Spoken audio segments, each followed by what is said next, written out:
You know what? Sad ako ngayon. Nalulungkot talaga ako sa nangyayari ngayon. You know why? Kasi, alam niyo naman last year, nagpunta kami dito sa US. Nakapunta kami dito sa US last year, October 9, 2024. And masaya, syempre, di ba, kahit sino naman napupunta sa US, happy, magiging masaya. Pero malungkot din yung kalahati ng puso ko kasi na naiwan yung anak ko So, last. hindi ako makatulog. Today is October 6, 2025. So, hindi ako makatulog. Katatapos ko lang mag-shower. Natuyo ng aking hair. And katatapos lang kasi namin magligpit at mag-ayos sa bahay. Dahil you know why? Napaka-excited ko at saka happy. And meron kaming pinaghahandaan. Kaya parang last night, dumating na yung mga in-order kong sofa at saka divider para gawin itong sala. Kasi, wow, good news! Parating na ang aking isa pang anak na nasa Pilipinas. Yung naiwan sa Pilipinas, parating siya sa October 14. So, ayun. So, happy tayo dahil thank you Lord, thank you Lord at nabigyan na ng visa yung anak ko. And this is it. This is the another chapter ng ating life, another chapter of our channel. So ayun na nga, dahil andito ako sa aming munting tahanan at dahil itong apartment nga namin, as you see, is 2 bedrooms lang siya dahil mura at kinuha na namin. Siyempre nagiging practical lang tayo. So ayun na, parating yung isa kong anak and magiging 6 na kami dito. Ay yung dalawa kasi, di ba yung dalawa, dun sila sa isang bed, yung dalawa kong lalaki. Ayun, speaking, say hi. Ayan. So, yan, meron kami isang bathroom and 2 beds. Ito yung isang bed. Yan, ito yung parang master bed namin. And tulog ng aking isang John Akis. And yan, dyan kami tatlo, ni Daddy, ni Eunice, and ako. And ito naman, ang gulo-gulo ng kwarto nila, kahit anong ayos ko. O yan. Ayaw nilang magligpit ng kanilang mga higaan. So, si Kuya M and Kuya Alec doon. So, ayun na, ipapakita ko sa inyo kasi sabi ko dun sa babae ko, matulog ka na lang sa amin. Sabi ko, kay yung isang anak kong parating, sabi ko, matulog ka na lang sa amin. Tatlo tayong girls, tapos si daddy mo, dun na lang sa sala daw, or dun siya sa kabilang room para tatlong lalaki at babae. Sabi niya, mama, alam mo naman, ang mga bata gusto nila may sarili silang privacy, ganyan. So sabi ko, hindi pa naman kami makakapaglipat kasi syempre maging practical tayo, and syempre mahal maglipat na naman, another town, another tapos ililipat yung mga gamit, di ba? So antayin lang natin kung kailan tayo magkakaroon ng sarili natin sa tamang panahon. So ayan na nga, ipapakita ko sa inyo kasi kagabi nag-ikot-ikot kami sa bahay. Alam niyo naman ako, madiskarte. Dinidiskartehan ko lahat kung papaano mapapaayos ng maganda at magiging comfy. So ito. So ayan, pagpapasok mo dito sa bahay, o diba, yan yung aming dining, tsaka kitchen, ayun, ayan, o yun. And then, charan, nakita mo, ito, basta may harang doon, watch out kayo.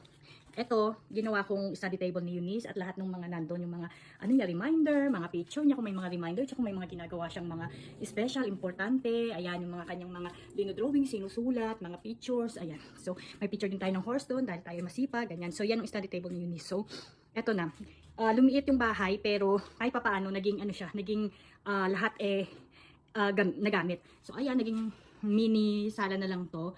And, charan! Pagka ganyan mo dyan, pagpasok mo dito, actually, part to ng sala, hinati ko lang.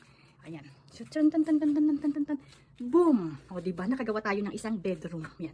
Nakagawa tayo ng isang bedroom para merong privacy yung anak ko. Tapos, ito, dito sa tabi ng CR. Ito kasi storage room. Storage room to. Dapat ng mga shoes, ng kung ano-anong anik-anik. So, ayan, i-vacant natin yan. Tatanggalin natin yan lahat. At gagawin natin yan, closet niya. O, diba, may closet siya dyan. And, meron siyang room. And, hindi yan open. Kasi ito, nagaganto siya. Pwede niyang i-close. Pero kasi bitin yung nabili kong divider. So, baka kukuha pa ako ng isa para pag natutulog siya, meron siya talagang privacy. Masasara niyang ganun. So, diba? Natitiklop to para, yan. Here you go. O, diba? Ang ganda. O, tapos ito, tiyo, nakakatawa kasi tamang-tama yung aircon nandun. So, parang may sarili siyang aircon na room na aircon. And ayan, kasi part ito ng sala talaga. Ito yung pinakasala mula dito sa wall na to hanggang doon. Yun yung sala talaga niya. Pero ang ginawa ko nga, ayan. Diba? At dahil magaling ako dyan at madiskarte ako sa mga ganyan, dahil noon pa man magaling na akong dumiskarte sa bahay, at alam nyo naman ako, mahilig akong mag-ayos, mahilig akong mag-ayos sa bahay, o yun, at saka mahilig akong basta magkukulikot-kulikot. So ayan, syempre kahit papaano, gusto kasi natin sa bahay, dahil may pagka-OC nga ako, so gusto ko sa bahay, yung kahit papaano, diba, maayos, malinis, at lahat organized. So yan, kahapon, sabi ko, oh my God, paano to? Dapat parang balak ko lang, dito ko siya isasara, tapos gagawin kong parang dun sa sala, dun sila matutulog. naisip ko, oh my God, wait pala, ganito na lang. So, nagawa ko ngayon. O, diba? So, nagkaroon siya ng mini bedroom doon. O, diba? Ganyan naman sa mga ano sa mga condo minsan, diba? Nilalagyan lang nila ng parang ano. Ayan, so, diskarte lang. So, ayun. And alam niyo naman kasi ako yung nanay na gusto ko yung mga anak ko comfortable.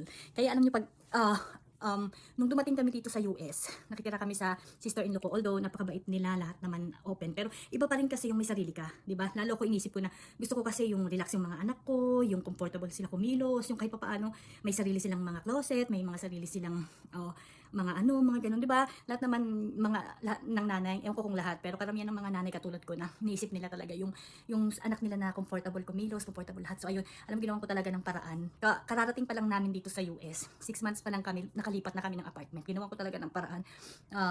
Nagkaroon naman kasi ako ng trabahong agad. So, nanghiram talaga ako ng pang-down. Nanghiram talaga ako sa tito ko ng pang-down ng apartment. Para, alam mo yun, yung comfortable kang gumalaw at saka ako kasi, syempre ang iniisip ko yung mga anak ko. Gusto ko yung, at least kahit pa paano nakarelax sila. O, di ba ganun? So, yan ang isang good news for ngayon. Actually, October 9, 3 days na lang, mag-1 year na kami dito sa US. October 9, 2025, mag-1 year na kami dito. First anniversary namin dito sa US. And, ayun na nga, ang husband ko is umuwi na sa Manila nung October 5. Kasama yung mga kapatid niya kasi na-tiyempo din na yung father nila nasa hospital. Tapos, yung anak ko nabigyan na ng visa nung September. And, ayun, kuha na nga din ng ticket para sumabay na siya pagbalik sa October 14. So, ayun, excited ako. And, thank you Lord, yung dinasal ko, lahat yung iniyak ko noon na alam mo yun, I'm super happy na, ayan, antay na lang natin dito. So, yun. After neto, tingnan natin sa October 14, itutuloy ko tong video na to. Ang pagdating ng isa ko pang anak para kumpleto na kami dito. So, I'm so happy and syempre gusto kong i-share sa aking channel kahit ako lang ang manonood in the future neto. Maalala ko lahat ng nangyayari sa aming life. So, that's the reason. Di ba anak? Yan yung reason na nagbo-vlog ako. Not for the viewers, hindi naman importante para i-public, di ba? Pina-public ko kasi to sa aking YouTube channel kasi nga in the future, pag nawala tong cellphone ko, at least kahit anong open kong cellphone, kahit anong kahit anong i-open kong TV, smart TV na mapapanood ko sa YouTube, di ba? Isa-search ko lang. So, in the future, kapag ilang taon na ako, matanda na ako, mapapanood ko yung sarili ko, na binablog ko to, so maalala ko kasi syempre, pag tumatanda tayo, nagkakaroon na tayo na ng, ano ba tawag doon? Yung kalimot. So, nalilimutan na natin yung step by step ng life natin, yung mga nangyayari. So, ako, talaga yung mga, actually, everyday nagbablog ako, pero nagsasawa na yung mga tao, post pa rin ako ng post, I don't care, kasi para sa akin yun, hindi naman para sa kanila. And, gusto ko kasi talaga makikita ko to in the future, makikita ng mga apo ko, ng mga anak ko, pag may mga sarili na silang pamilya na ganito pala yung nangyari sa atin, syempre parang hindi natin makakalimutan yung ganito yung mga step by step na nangyari sa buhay natin. So, kailangan natin yan i-vlog. Minsan lang tayo mabuhay sa mundo, di ba? So, ito yung may iwan natin na habang buhay nandyan. So, ako, pinupost ko talaga to sa aking YouTube channel para, di ba, anywhere. Pag may manood man, thank you. And, makapagbigay na rin ng inspiration. And syempre, sinishare ko yung aking mga experience, yung mga nangyayari sa life. Gusto kong i-share kasi nga, minsan parang, di ba, yung, marami tayong pagsubok. Iba-iba. Lahat ng tao. Walang exception. O hindi, walang taong walang problema at pinagdadaanan. So, kanya-kanya yan. Kung may makapanood man nito na makaka-relate, at least, ganun pala, ganun. So, that's it. Itutuloy ko itong video nito October 14. So, nakapag-request na ako ng off on that day para makasalubong natin. Hindi ko sure kung sasalubungin namin sa airport o antayin na lang namin dito kasi hindi ko alam kung makakapag-drive ang Kuya Alec. Ako naman, medyo takot kasi ako sa mag-drive ng malayo and yung super bilis kasi dito mag-drive. So, ayun na nga. And October 9 is our first anniversary. Dapat nga 9, sabi ko sa kanya, dapat 9 ka pumunta para sa next. Same na tayo lahat ng anniversary. Pero although okay lang yun. Ang importante, papunta siya dito. So, ito na yung next talaga ng chapter ng life ulit namin. So, watch out.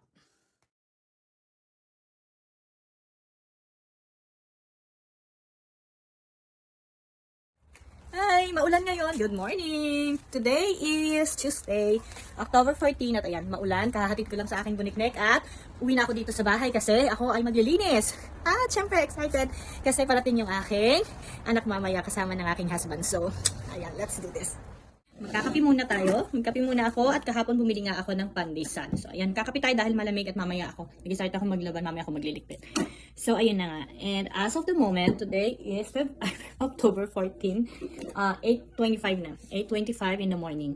So, andito ang anak ko. Siguro makakalapag sila ng 4 p.m. at makakadating sila dito ng around 5 to 6 p.m. So, ayun na. Antayin natin sila mamaya. And today, supposedly meron akong work. Pero nag-time of request ako. Para nga syempre, ang gulo kasi ng bahay. Alam mo kapag nandito ka kasi, andito ka at busy sa work, minsan wala ka ng time maglilinis. Although, ginagawa ko naman siya everyday, pero iba pa rin yung makakapag-general cleaning ka. Yung lahat-lahat. Kasi yung mga bata, pagdating mo dito sa bahay, hindi naman sila naglilinis. Ayun. Baka yung aming jam, iba na kaya, paganda akong trabaho, pag uwi ko dito, ako pa rin. Di ba? Nangiingay ko. Ganyan naman talaga ang mga nanay. Nag-iingay yan sa bahay kung may dapat ikaingay. Kasi sabi niya, ba't ang ingay mo? Paano hindi ka mag-iingay? Ano, buwang ako, nag-iingay ako ng walang dahilan. Ang mga nanay, nag-iingay yan kasi may mga nakikita sila. Pagod na nga sila sa trabaho, pag uwi, Diyos mio, buti kung dito lang ako sa bahay na walang ginagawa. Ay minsan, dito naman sa Amerika kasi, kapag naranasan ko yung nagta-time of request ka, kasi dito ka lang sa bahay, matutulog, maglilinis. Tapos, wala ka namang sasahurin, sayang. Dito kasi parang, sayang yung bawat minuto. Nagta-time of request lang ako. Nagta-time of request lang ako pag talagang very important matter. Like, ganyan yun, magbabanding kami ng family, or magre-request si Eunice, off ka naman, will go banding, lalabas kami, gano'n. Kung saan kami pupunta. Kaya, pero pag ita-time of request ko siya, or i-day off ko, tapos mag-stay lang ako sa bahay at maglilinis, no, it's sayang. Sayang kasi yung buong maghapon mo, yung susahurin mo, di ba? Dito kasi marami kang binabayaran. Apartment, food, and marami pang iba. Siyempre, kailangan mo din mag-save for the future. Kailangan mo din ng mga luho mo. Luho. Ang luho ko naman mga yung papadala ko sa Pinas, mga ganun. Not luho na for myself. No. Hindi ko yung ginagawa. So, ayan na nga. At para mabuo ko tong vlog na to, then nag-start ako mag-vlog. Nag-start ako mag-vlog. Feeling mo, nag-simula pa lang, no? Dati pa naman. Nag-start ko ulit ito kasi syempre happy na tayo at kompleto ng family ko dito, di ba? Makaka-relate ang mga nanay. Ang mga nanay, nakaka-relate pag happy ka, pag kompleto yung mga anak mo. Alam mo, kahit pasaway yung mga anak mo, gusto mo kompleto kayo lahat. Although, wala namang pasaway sa mga anak ko. Nandun sila sa stage na gano'n. Halimbawa, ito, nasa half sila. Papuntang pasaway. Wala yung super. Kasi gano'n naman mga kabataan, di ba? Napagdaanan din naman natin yan. So, gano'n talaga. So, pero, para sa akin, masasabi ko lang, ang puso ng ina, masaya yan kapag kumpleto ang anak. So, ayun. Mamaya, tutuloy ko tong vlog na to and kasama ko na ang aking anak. And kaya pala, napaaga siya. Actually, dapat ang kanyang flight is November. Sabi niya, mama, hindi pa ako handa. Siyempre, may iwan yung mga dogs niya doon, tsaka yung boyfriend niya. Kaya, hindi, mabait naman yung boyfriend ng anak ko. So, thank you din sa kanya dahil siyempre siya yung kasama ng anak ko nung nasa Pinas siya. Yun, mabait yun. And, of course, ano sinasabi ko? Ayun, napaaga kasi umuwi nga ang husband ko dahil nasa hospital din ang tatay nila. Umuwi silang magkakapatid para mabisita yung tatay na nasa hospital. So, yun, sinabay na si Kay pabalik. Kaya napaaga siya. So, kasi dapat ang original na plan, gusto na anak ko November papunta dito. Siyempre, para makasama pa niya yung boyfriend niya and yung mga aso nga namin din. Anyway, yung mga dogs namin, naiwan sa tita ko na thank you so much dahil nalagaan nila. So, ayun. Tuloy natin ito mamaya habang andito na sila. Pala, the last time na pinakita ko sa inyo yung ginawa kong bed ng aking anak. Ngayon, nilagyan ko na siya ng curtain. Diba? Ayan siya. Ayan. Nakabili na ako ng kanyang kumot at saka pillowcase. So, ito yung kanyang curtain. Parang hindi siya masyadong naman hindi daw siya masyadong kita. So, ayun na. You see? Diba? Ang ganda, diba? Matutuwa yung anak ko. Matutuwa na yan yung anak ko. So, ba't yung pinatay ko?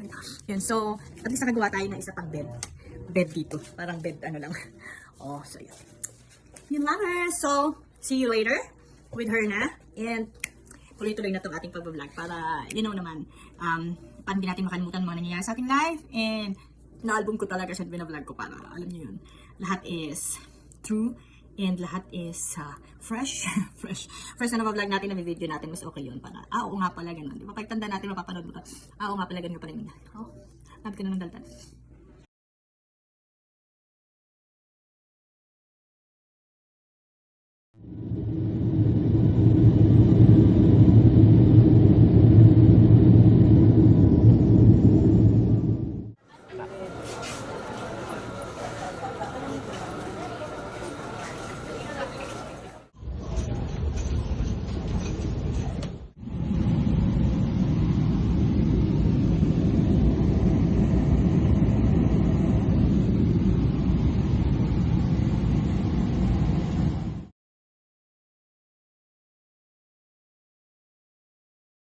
Okay guys, so titikman na natin itong baguette.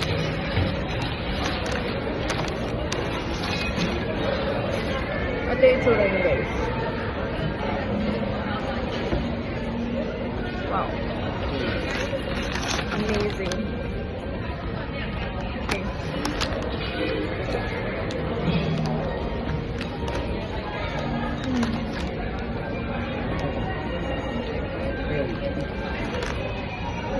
Kaya kung si Joey pag-tawa ka na. Lobat na ako, hindi ko ma-sign in yung Facebook ko.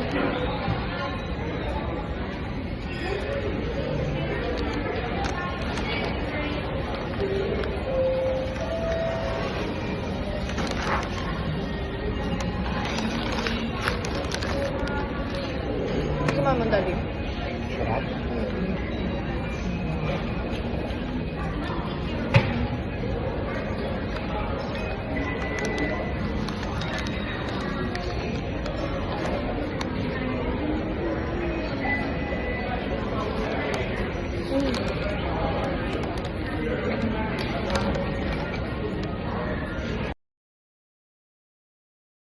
Na sila Ate Kay. It's mag-8 o'clock na ng gabi. And sasalubungin namin dito dahil parating na sila. Parating ng kanyang number 1. Hi, dear! Are you happy? Yeah. Ate is here.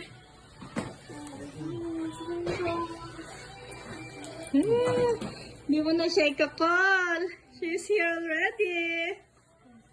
And there's picture. Picture, ate.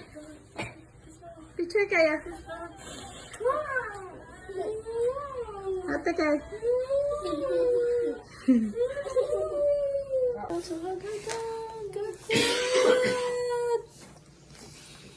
I miss you, baby.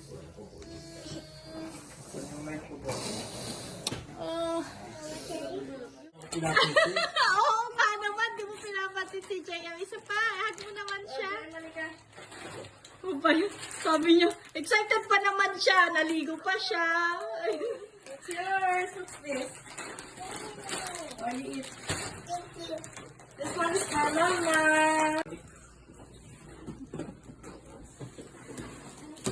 Ay, kung dito yung nakakawag ko po. Pasalubong. Blanca. Wow, thank you. Meron akong pasalubong. My favorite in the Philippines. Yung Goldilocks macarons. Alam na anak ko, paborito ko to. And this one. Ay, mga polvorons. And bigay daw ng aming kumpare. Salamat po. And this one. And of course, my favorite, birch tree. Oh, ate. Thank you. Salud.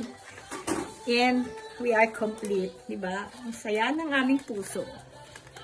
Kompleto na kami. Wala si Kuya ngayon, wala si Kuya Alex, siyang wala ngayon kasi nasa work siya.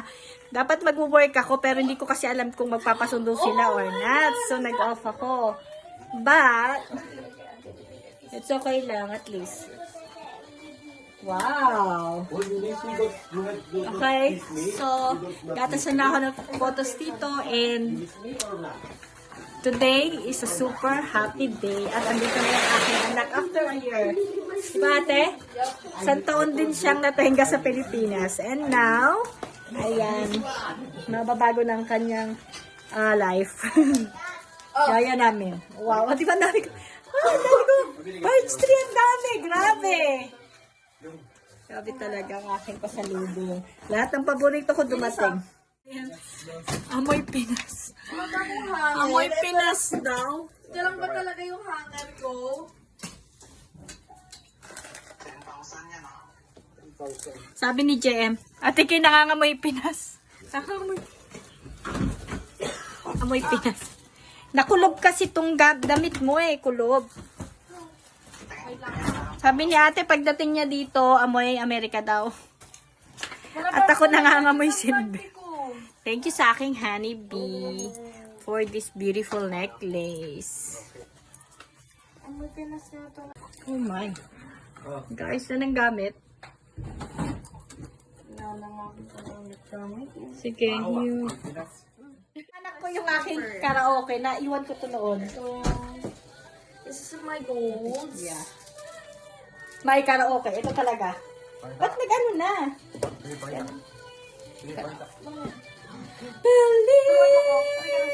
we gonna chop, chop, chop lahat ng prutas. Where's my room? Si JM. Ano yung pasalubong mo? Wala kang palasalubong. Wala daw siyang pasalubong, ate. Palasalubong mo. Palasubong. Gold lang. So, ayan, paisip na kami. Time check, it's 11 o'clock. At yung anak ko, nag-food trip. Yung first night. Ate, look. First night niya, and patulog na kami at 11 na. So, nagpo-food trip siya. Pizza. So, ayan, more videos tomorrow. Kami ilalabas. Sa first day niya, tomorrow. So, watch out.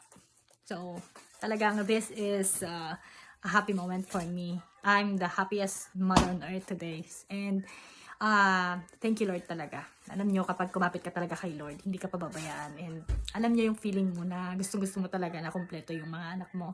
And of course, alam niya yon na pag priority mo, ayun, ang family mo, na yun yung laging gusto mong nasa isip at priority mo siya and naalagaan, yun talaga, ibibigay niya yun. So, thank you Lord so much talaga. Pinagdasal ko talaga to. And alam mo yung, iba kasi yung feeling ng nanay kapag kompleto yung mga anak. So, my heart is full of happiness today. So, ayun lang. Buyers. Hanggang sa mga iba pang mga vlogs natin. So, ang next na vlog ko is our first year in America. So, ayun. Good morning. And today is October 15. Yan. Gising na. October 15 first day ni Kaylin dito. First day niya. So, isama natin to sa vlog today. Gising na ang kanyang kapatid. Ayan, hindi siya pumasok para makabanding niya ngayon si ate. And si ate not feeling well kasi siyempre galing sa mayroon siyang cough. And kanina galing na rin ako sa meeting, sa work namin. Bumalik ako, sabi ko, magpo-Costco kami kasi tamang-tama, wala kaming ulam. And supposedly magpo-Costco ako nung isang araw. Kaso, sabi ko, antayin ko na lang para ma-experience naman ng anak ko. Isama ko siya. O, diba? I-ano natin siya. What do you call that? Spoil natin siya in a week. Week lang ha. I-spoil natin siya in a week lang. Kasi 1 year din namin siyang dinakasama. So, may ubo niya. Oh my God. So, i-spoil natin siya. In a week only ate ha. In a week. Ayun. So, punta kami ng Costco and banding kaming konti. May work ako mamaya. Hindi na ako nag-off kasi sayang naman, di ba? Habang wala siyang off, syempre bibigyan natin siya ng allowance para makapag-ikot-ikot siya dito at may maka-catch up siya at maka-adjust siya agad. Ayun, gaya nung sa amin. So, let's go na. Gising na ate. So, ayun, o, diba?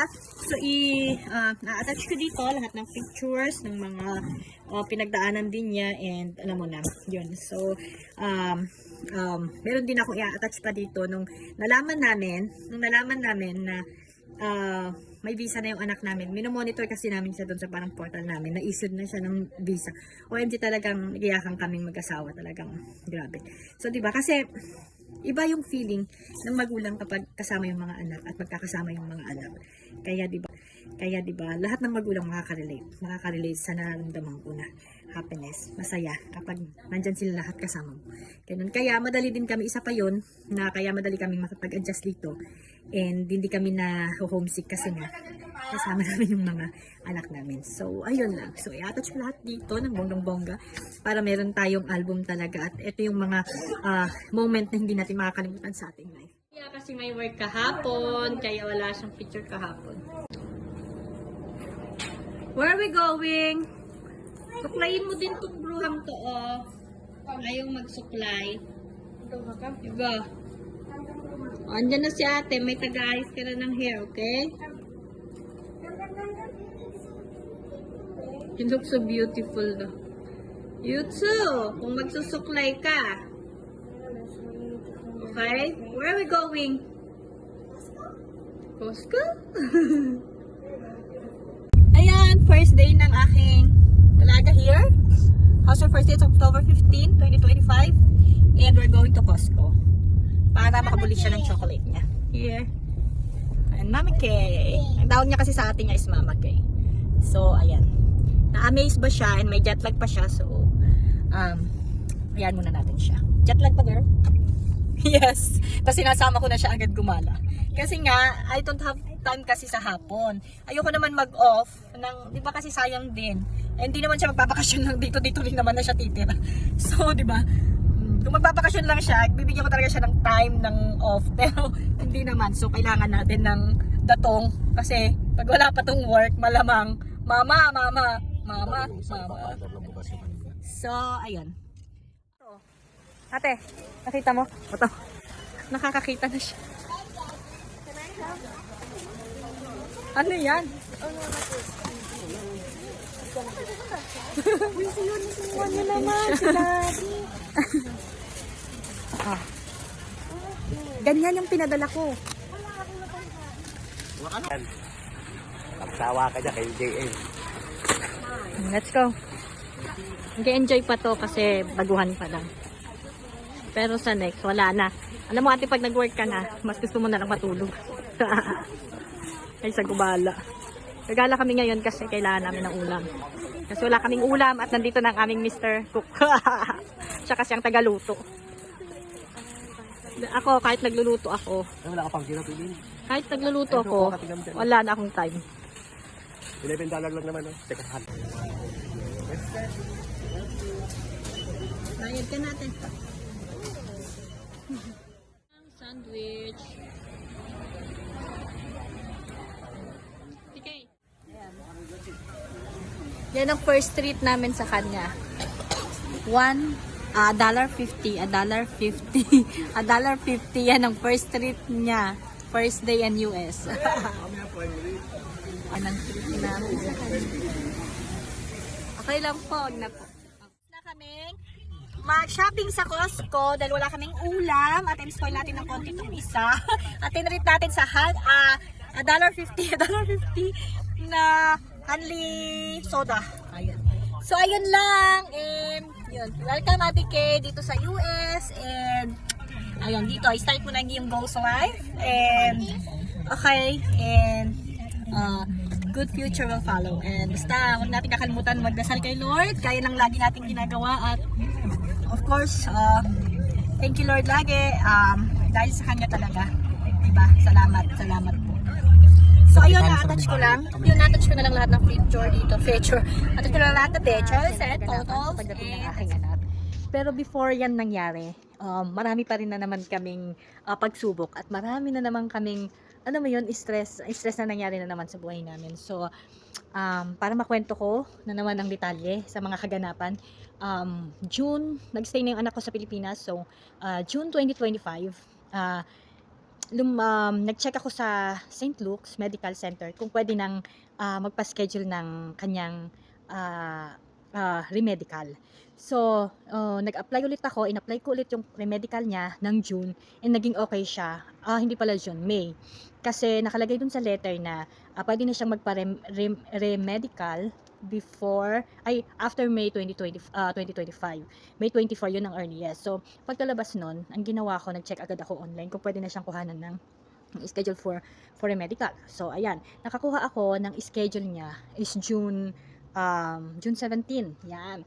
And of course, kasi meron akong ka-work doon sa wing ko na same case nung anak ko. Yung anak niya naman is 12 years old. So, nagbabalitaan kami kung ano yung mga mangyayari. Kasi, alam mo yung nangyari sa anak ko is, parang blackout knowledge. Wala talaga kaming kaalam-alam kung ano yung next step. Basta, alam mo yun, yung nagsisearch ka na lang, iisip ka na lang kung ano yung next step noon. What's the next step? Ano yung mga dapat namin gawin? So, ang ginawa ko na lang is search kung paano. So, ayun, nakakuha ulit ako ng, yung parang nangangapa ka kung ano yung gagawin mo. So, yun, nakita namin yung link ng website ng St. Luke's, and ganyan. So, remedical, nakakuha ako na schedule niya ng June 17, 2025. So, ayan. At dahil clear na siya sa BGH, dahil nga kailangan niyang kumuha ng clearance sa primary doctor niya, so which is BGH, so nakakuha naman kami ng clearance na matagal na, a month na. So, nung pagkapunta niya doon, so parang nakakaano kasi syempre nervous ka na naman, kinakabahan ka, ano yung mangyayari. So ayun, bumaba ang anak ko sa Manila kasama ng boyfriend niya. So nagre-medical siya, ganyan. So inulit na naman after 3 days kailangan niya ulit bumalik para sa another evaluation ng psychiatrist, ganun kasi another bayad 'yun. So ngayon ang bayad nung sa St. Luke's nga ay 28, ang bayad na niya is 28,500 ang medical niya. Samantalang kami yung medical namin dati is 18,000 lang. So 'di ba after isang taon lang nakalipas naging 28,500 na siya and another bayad dun sa 3,000 para dun sa psychiatrist. So ayun na nga nangyari. So after 3 days nung June 17, 18, 19, 20, 19 or 20 ata bumalik siya para ma-assist siya nung psychiatrist. So ayun naman ang nangyari. Okay, kasi parang yung psychiatrist kanya ganyan, may mga doubt sila sa clearance. So sabi ko nung tapos na yung anak ko. So parang sabi nila natatawagan ka na lang, ipapabalikin ka dito sa vaccination mo kung okay na daw yung medical. So ganun. So sabi ko bakit sila nagda-doubt? Kung gusto nila pwede naman nilang tawagan yung BGH kasi hindi naman kami gumagawa ng clearance which is sa BGH kasi parang may mali daw yung sa primary doctor kasi nakalagay na has been parang clear na pero parang under Medicaid, basta may mga ganon, hindi ko na ma-explain yan about sa mga medical na yun. So yun na nangyari. And then, yun, so after nung psychiatrist niya sa hapon, pagbalik niya, na-vaccine naman siya, na 6 ata yung vaccine niya. So parang sabi namin, goods yun, kasi once na na-vaccine ka, ibig sabihin, makakaalis ka na kasi nga, syempre parang preparation na yon. So pero may doubt pa rin kami kasi nga parang unknown yung unknown kasi parang hindi kinlear ng doctor kung pasado ba, okay na ba, ganyan. So yun, questionable na naman. After ng medication niya, umuwi na siya ng Pilipinas. Ay, ng Pilipinas, ng Baguio. Bumalik na siya ng Baguio. Ayun. Dito ako sa labas kasi tulog sila sa loob, baka maingayan sila sa akin. Gusto ko na kasing matapos ang vlog ko to para another chapter na naman. So gusto ko na siyang i-edit habang wala akong ginagawa at naka-off ako today. So ayun na nga. So after nun, movie na siya. So naiwanan na naman kami ng malaking question. What's the next? Wala kasi, hindi kasi sila nagbibigay ng step. Kung ano yung step. Sabi na lang na, antayin na lang daw yung email. Kung ano yung kung nasubmit na kasi yung from St. Luke's Medical Center, isasubmit nila yung iyong medical sa US Embassy. Sa US Embassy naman, sila nang bahala. So, pero napaka-questionable kasi nga wala man nang binibigay ng contact or anything na ganyan-ganyan. So, nag-email sa akin na okay na daw, naipasa na yung medical ng anak ko sa embassy. So, syempre, nagkaano na lang kami sa, baka next step niyan, yung embassy na. So, nag-aantay na lang kami.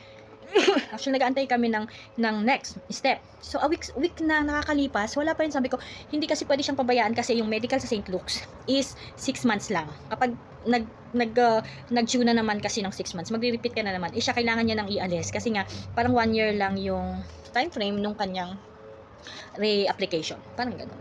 So, pagkakaintindi ko sa aking mga nababasa. Ayun. So, after nun, dahil wala nga kaming matanungan, even my sister-in-law, hindi rin nila alam kung ano na yung next step kasi wala naman lumalabas sa portal niya, wala naman kaming nare-receive na email. So, ang ginagawa ko, nag-update ang kami netong isang parang same case nga na friend namin sa wing ko, ka-work ko.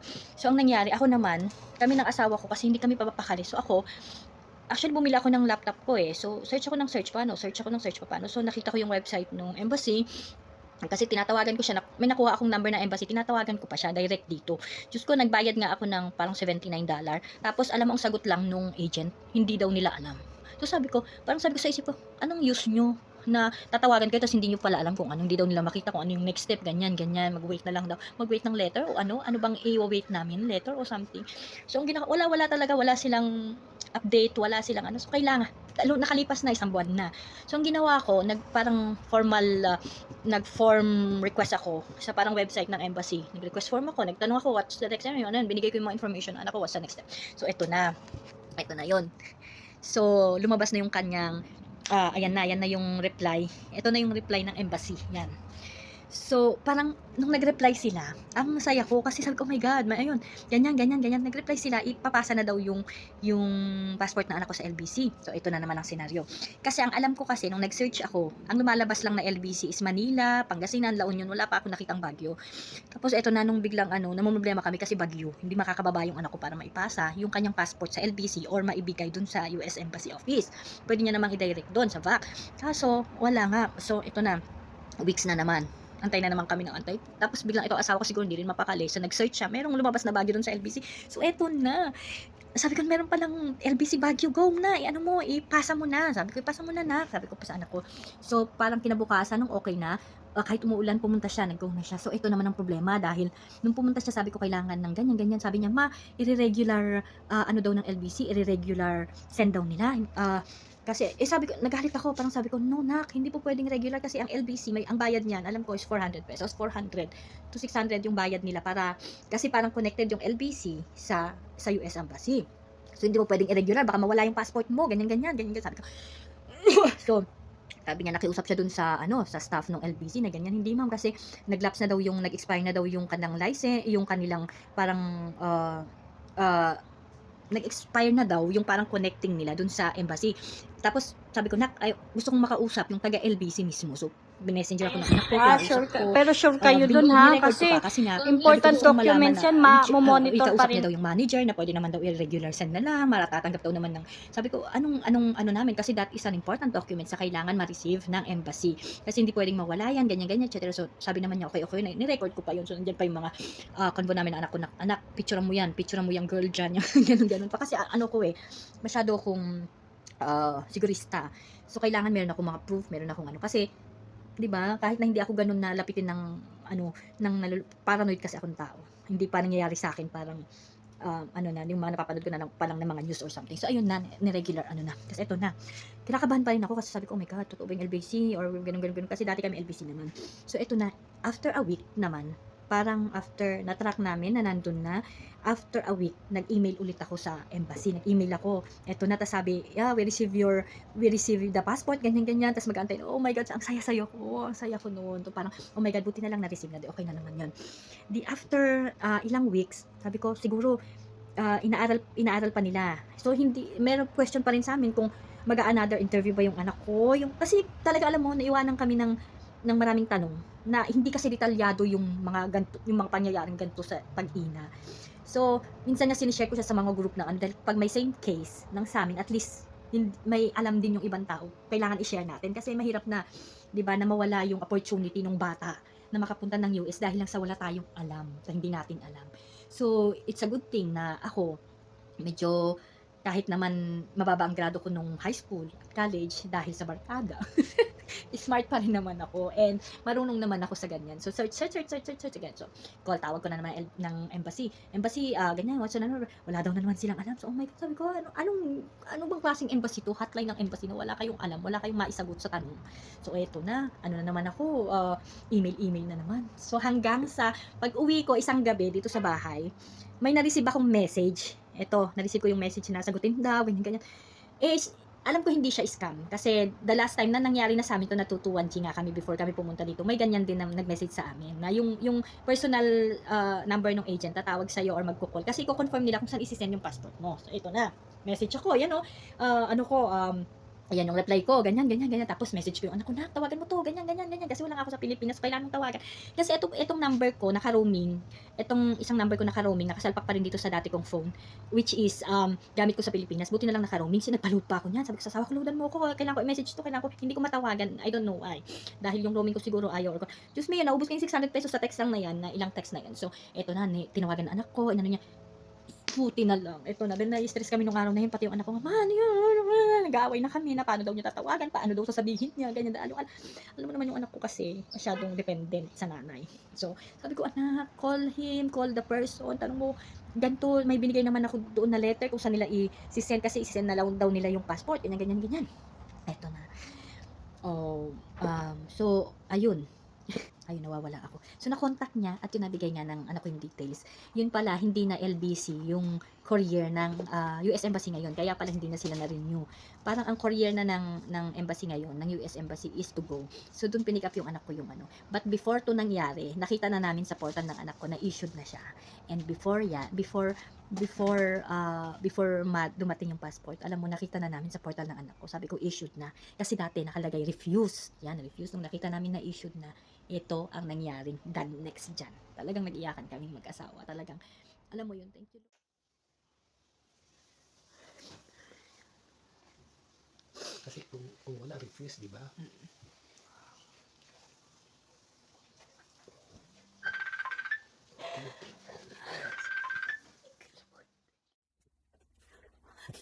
ayun nga, o, diba? Yan ang kwento ng aming journey. Ang aming, bago namin, alam mo, sabi nga nila, bago mo marating ang rurok, kailangan dumaan ka muna sa butas ng karayom, di ba? Kung gusto mo lahat legal, lahat okay, lahat ng flow maganda, di ba? Maliban na lang sa mga biglang taas na hindi dumadaan sa butas ng karayom, iba na yun. Parang may pagka-contractor yun. Pero dahil hindi tayo contractor at hindi tayo politiko, kailangan natin dumaan sa, mas maganda na rin yung, alam mo, pag umasenso ka, dumaan ka sa maraming hirap. Kasi doon mo malalaman yung halaga, ng importance ng isang bagay. Gaya ngayon dito, talagang lahat napaka-importante. And, ayun, napaka-happy and napaka-importante. Alam mo, ang isa sa pinaka the best na nangyari sa akin is yung faith ko kay Lord. Talagang, hindi nawala. Talagang, hanggang ngayon, kumakapit ako sa Kanya. Dahil alam mo, yung buhay ko, maraming dumaan ng maraming sa buhay ko. Ay yung iba, aanuhin ka, huhusgahan ka, sisiraan ka, pero alam mo, quiet ka lang dapat. Yung nangyari nga sa amin, quiet lang. Hanggang sa nakapunta dito yung anak ko, lang may alam, sila mama lang, mga kapatid ko, yun lang, walang may alam. Mas maganda daw yung tahimik kang kumikilos sa mga bagay para marating mo. Kasi minsan kapag binubunyag mo agad yung mangyayari, nauudlot kasi may mga taong hindi masaya para sa'yo. Siyempre parang naaning dilan nila. So, ayoko na lang magsalita doon, pero you know what? Si Lord talaga ang number one na sumasagot. Na sabi niya siguro, alam ko kung anong mga pinagdadaanan mo. At ako ang gagawa ng paraan. Kaya yun. Kapit lang kay God and thank you. Ito na yung part 2 ng life namin. So, mga next. Siyempre, ang family naman hindi perfect. Walang perfect family. Minsan, pero ang mga nanay, talagang happy yan kapag magkakasama at magkakasundo yung mga anak nila. Siyempre, kasama mo din sila. Siyempre, parang nandito ka sa magandang oportunidad. Tapos may yung anak mo wala, na yung isang anak mo wala, di ba? Hindi gaya ng iba na parents lang yung wala, tapos lahat ng anak nila magkakasama. Yung mga ganun okay pa kasi at least may kasama yung anak mo doon. Pero ang nangyari kasi sa amin is yung isang anak ko lang yung naiwan. So parang syempre nakakasad, di ba? Kasi yung lahat ng anak mo nararanasan lahat ng ganda ng buhay dito sa Amerika. Tapos yung isa wala. So ngayon, no, di ba? Kahit pa paano panatag na. Kahit mahirap dito sa Amerika hindi rin madali. Mahirap. Trabaho lang mangyayari dito. Pero dahil kasama mo yung mga anak mo, masaya. So, ayan, ang pinagdaanan namin and continue lang sa parang, may mga nag-a-ask sa akin ng mga pinagdadaanan, mga ganito application. Sinishare ko din siya para kahit papaano may knowledge din sila and makapag, man lang kayo, inspire tayo sa iba din. O, diba, na may alam kung ano mga pinagdadaanan namin. Ayan, ito ang totoong buhay namin. So, I'm sharing it with you and I'm also happy today na nandyan na sila at next move, syempre. Go!